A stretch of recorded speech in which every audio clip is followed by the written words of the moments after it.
Dans la dernière vidéo, l'épisode 17, on a parlé du départ de Rodolphe. Et pour ça, dans la vidéo, on a mis un échange qu'on a eu ensemble, où on évoque certains sujets. Et malheureusement, on n'a pas pu tout mettre.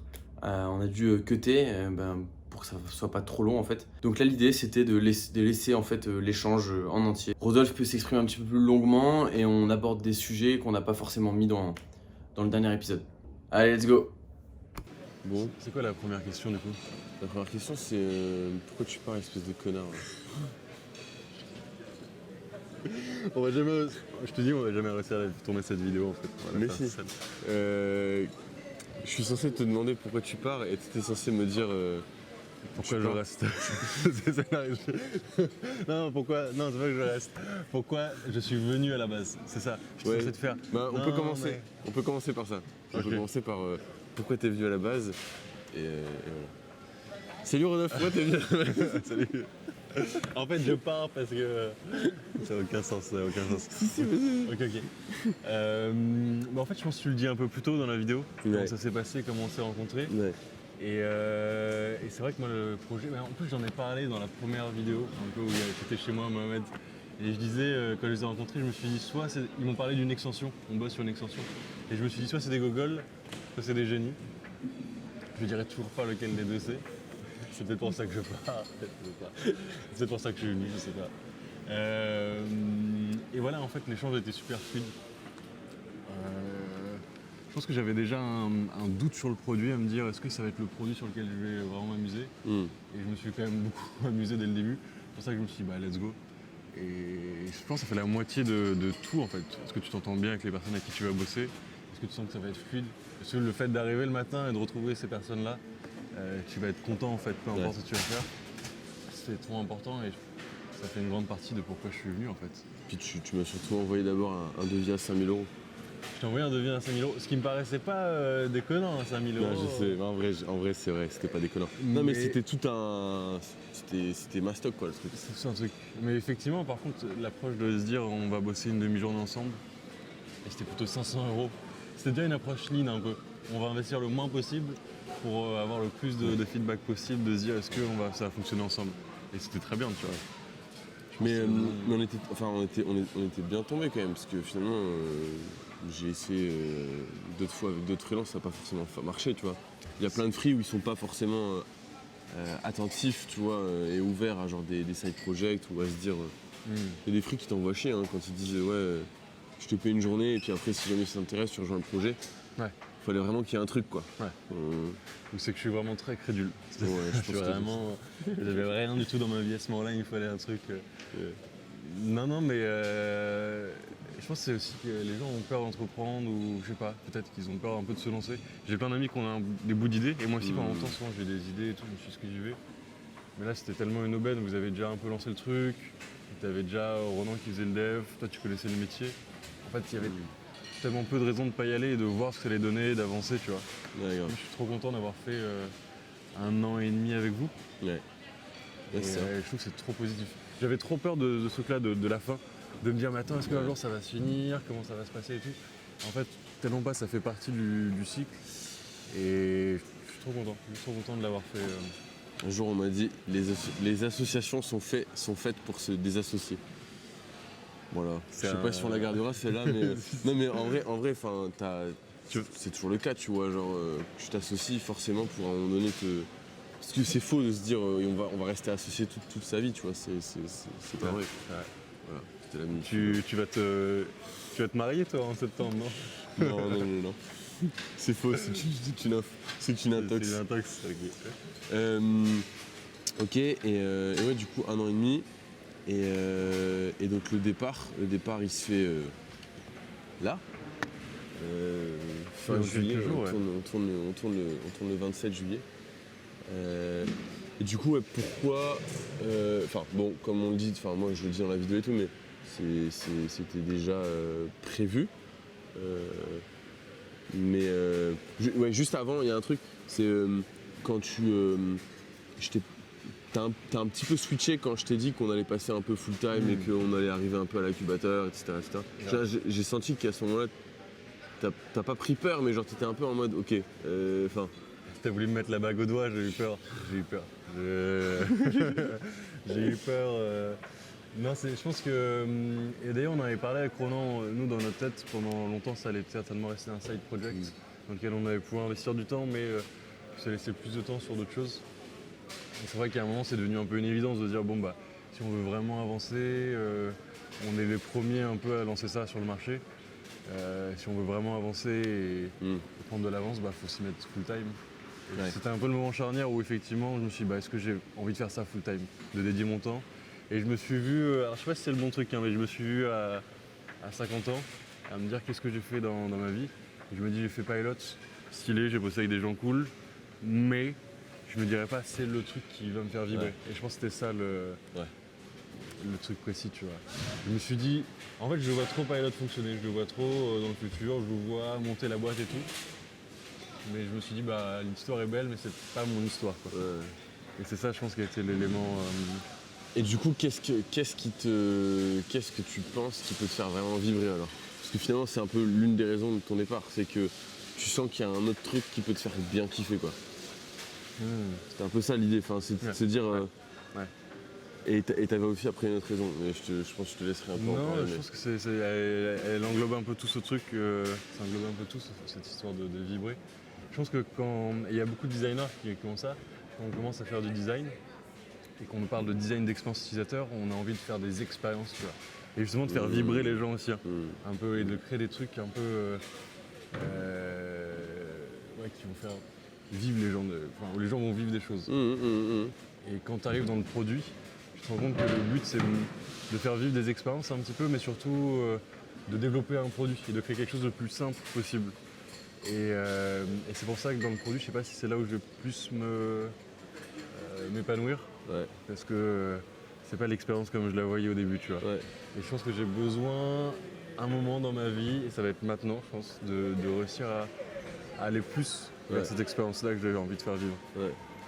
Et c'est assez large pour dire, voilà, ça serait peut-être, comme on s'était dit, dans le monde de la mode, de seconde main, parce que dans la mode, c'est un truc que les gens comprennent pas forcément. Tu vois un défilé, tu peux dire mais c'est quoi ce truc, mais pourquoi ils portent ça? Ouais, parce que là, en fait, quand tu parles de produit, tu vas un peu plus loin que le produit comme nous, un peu dans le microcosme, on entend, c'est le produit tech, quoi. Là, tu parles de produit, au sens large, quoi. Dans le produit tech, tu parles de vêtements, du coup. Tu switches sur du vêtement, quoi. Ouais, c'est ça. En fait, c'est l'opposition du produit tech face à des choses plus émotionnelles comme le vêtement. Où tu achètes un vêtement parce que tu as besoin de porter des vêtements, mais tu l'achètes pour un besoin émotionnel, pour une identité, un truc que tu as envie de projeter, quoi. Et donc je pense dans ces domaines où tu peux en tout cas essayer de créer vraiment une expérience, faire vivre un truc.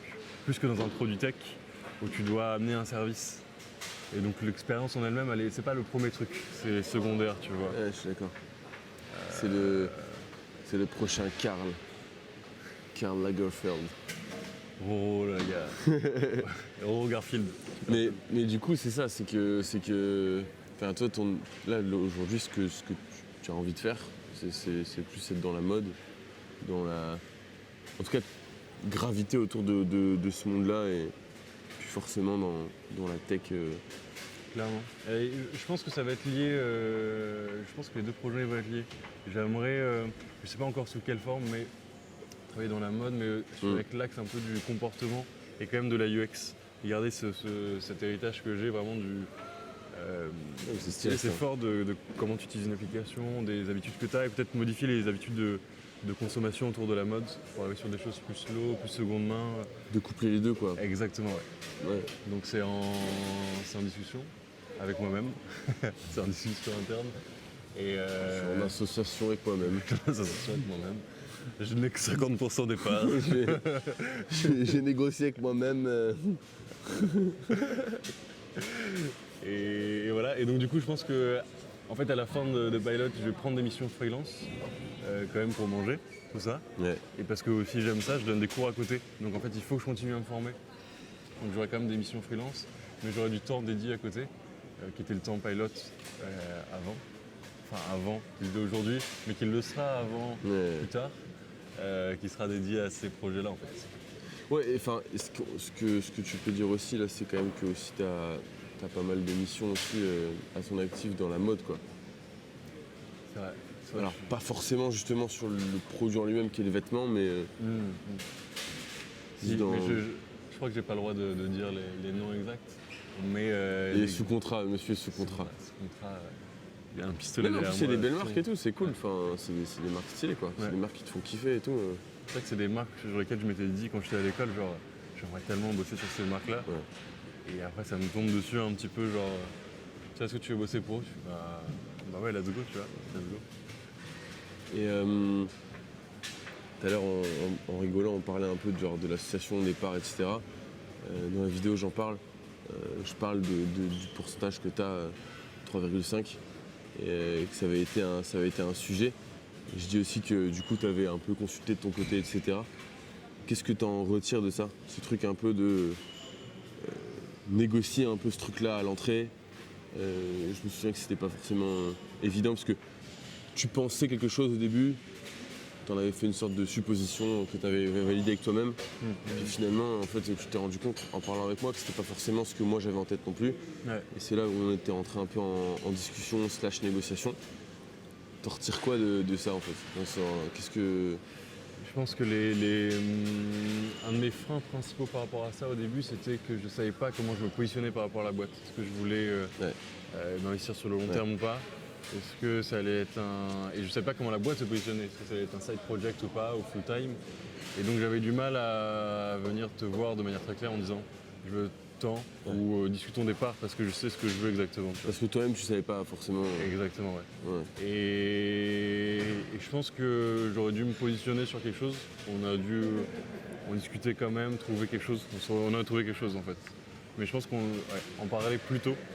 Je pense qu'il y aurait moins d'incertitude le long des premiers mois. Ça aurait été assez efficace, je pense, d'en parler plus tôt.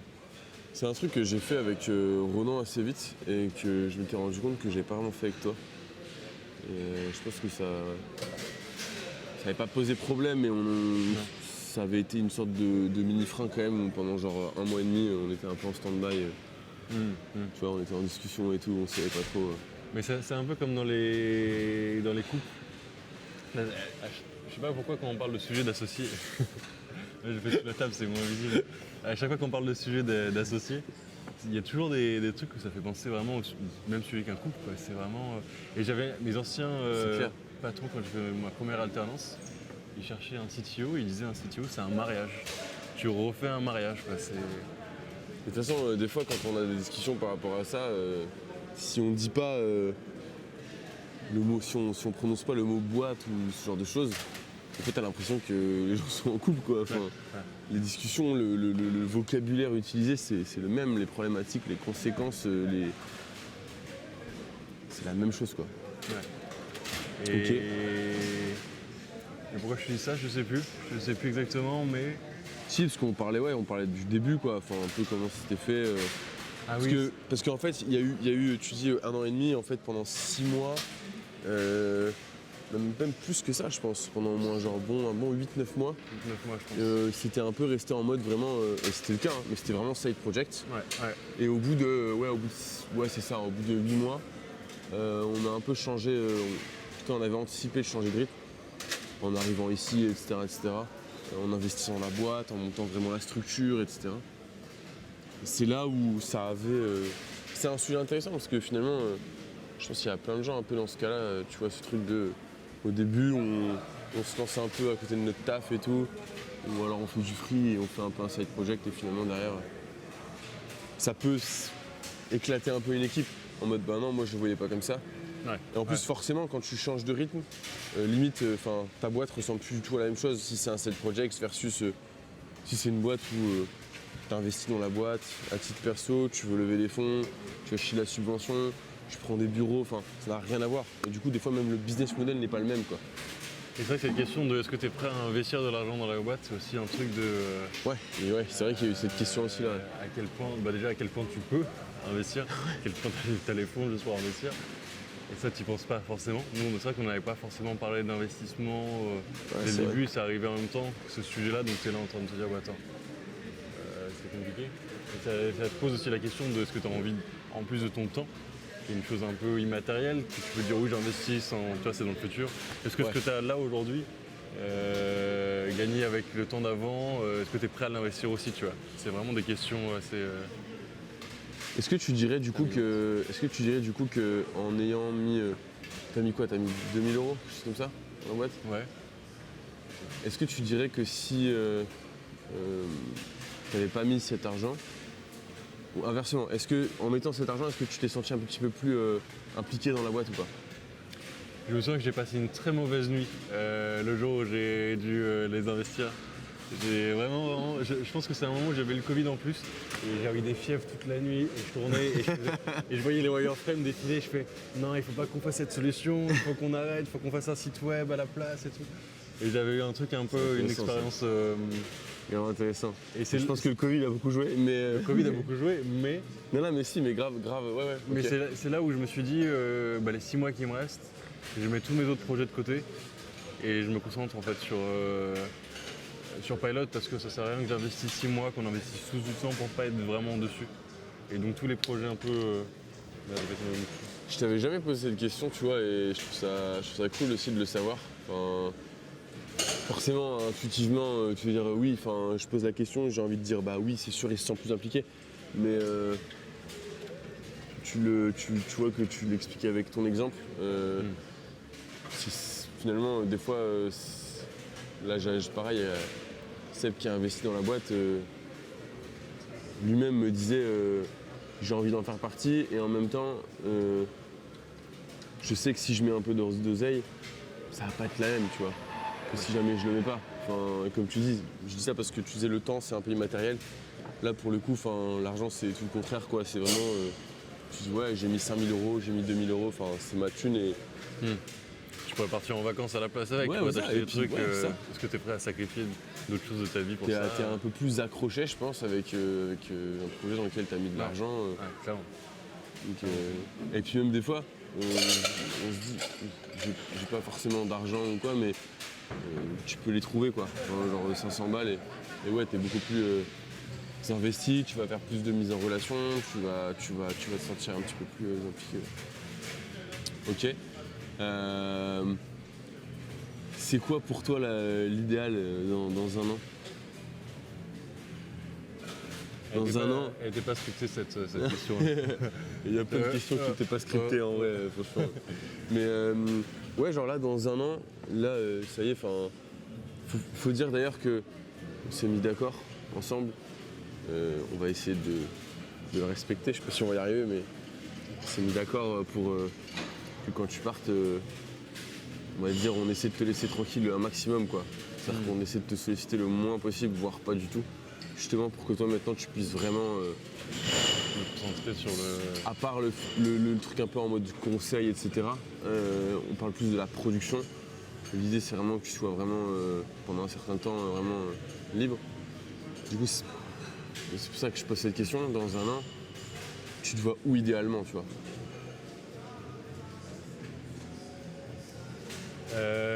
Tu peux ne pas forcément avoir de réponse. Bah hein. non, c'est une bonne question, je cherche un peu la réponse, mais je pense que j'aurais pas de. Réponse spécialement. Je sais pas. Tu veux encore faire du free dans un an?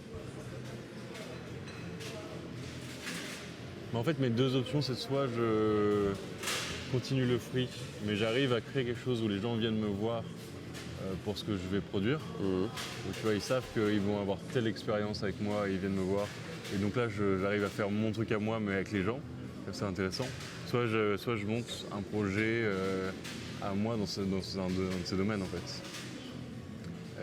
Donc je peux pas vraiment me dire dans un an exactement ce que je vais faire. Je sais pas trop. On ne saura pas. On saura pas. C'est classé confidentiel. On saura dans un an. Dans un an, je pourrais vous dire. Ok. Peut-être que je serai sur une plage du Brésil en train de jouer du ukulélé. En train de faire du tricot et Ça, des tricot. répondre à certains clients. Ce serait trop bien. Ce serait cool, hein? Ouais. Je viendrai te voir. Grave.